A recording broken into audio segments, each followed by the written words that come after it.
ভগবানে ভরসা বিজেপির।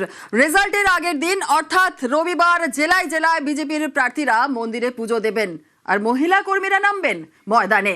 স্ট্রং রুমের সামনে অবস্থানে বসবেন। ভোট গোনা শেষ না হলে কাউন্টিং সেন্টার ছাড়া যাবে না, নির্দেশ বিজেপি নেতৃত্বের।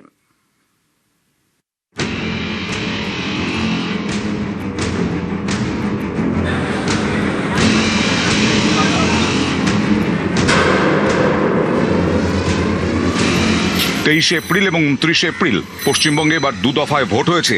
4 মে অর্থাৎ আগামী সোমবার সকাল 8টা থেকে গণনা শুরু হবে। ধাপে ধাপে জানা যাবে 294 আসনের রেজাল্ট। তার আগে মন্দিরে মন্দিরে পুজো বিজেপির।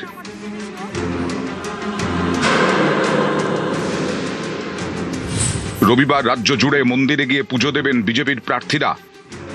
রবিবার বিজেপির মহিলা কর্মীদের ময়দানে নামতে নির্দেশ দেওয়া হয়েছে। জেলায় জেলায় স্ট্রং রুমের বাইরে মহিলা কর্মীরা অবস্থানে বসবেন। সুষ্ঠুভাবে ভোট গণনার দাবিতে তৃণমূলের বিরুদ্ধে স্ট্রং রুমে গন্ডগোলের অভিযোগ উঠলেই বিজেপির মহিলা কর্মীরা বিক্ষোভ দেখাবেন। সোমবার রেজাল্ট, এর জন্য বিজেপি তৈরি করেছে কাউন্টিং স্ট্র্যাটেজি।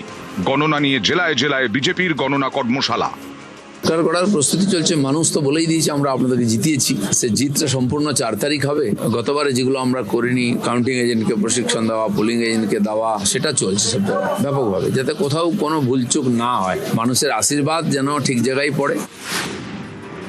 বিজেপির গণনা কর্মশালায় নির্দেশ দেওয়া হয়েছে, গণনা একেবারে শেষ না হওয়া পর্যন্ত কাউন্টিং সেন্টারে থাকতে হবে। প্রথম কয়েক রাউন্ডের ফল দেখে গণনা কেন্দ্র ছাড়া যাবে না। পার্টি ব্যাপক উদ্যোগ নিয়েছে। ভূপেন্দ্র যাদবজি, সুনীলজি, শ্রমিকদা এদের নেতৃত্বে হচ্ছে। আমার সঙ্গে সব যোগাযোগ আছে। প্রথম জাতীয় পার্টি এবং রেজিস্টার পার্টিগুলো বসবে, নির্দল বা অন্যান্যরা পরে বসবে। গতবারে যে কাণ্ডটা করেছিল, করোনার থার্ড ওয়েভের সুযোগ নিয়ে সোশ্যাল ডিস্টেন্সিং করে বিজেপি 450 পেয়েছে, তৃণমূল 250 পেয়েছে। স্লিপে লেখা হয়েছে তৃণমূল 450, বিজেপি 250। এবারে আমরা ত্রুটিমুক্তভাবে সমস্ত জিনিসগুলো করার ব্যবস্থা করেছি। রাজ্যের 77টি কাউন্টিং সেন্টারে সোমবার গণনা হবে। তার আগে শুক্রবার কলকাতায় বৈঠক করে বিজেপি। বৈঠকে ছিলেন কলকাতা এবং 2 চব্বিশ পরগনার বিজেপি প্রার্থীরা। ছিলেন বিজেপির পর্যবেক্ষক সুনীল বানসাল, ভূপেন্দ্র যাদব এবং রাজ্য সভাপতি শ্রমিক ভট্টাচার্য। বৈঠকে বিজেপির কেন্দ্রীয় নেতৃত্ব নির্দেশ দেন, গণনার শেষ মুহূর্ত পর্যন্ত কাউন্টিং সেন্টারে থাকতে হবে। প্রতিটি কাউন্টিং সেন্টার আগলে রাখতে হবে। শুক্রবার বাগডোগরাতেও বিজেপির এই গণনা কর্মশালা চলে। সেখানে ছিলেন বিজেপির উত্তরবঙ্গের প্রার্থীরা।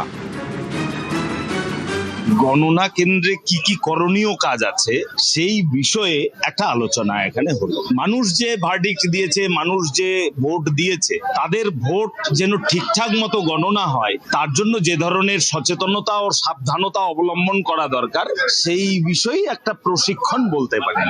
সেই গণনায় যাতে কোনো ভুলচুক না হয়, কোনো অসুবিধা না হয়, সেই বিষয়গুলো।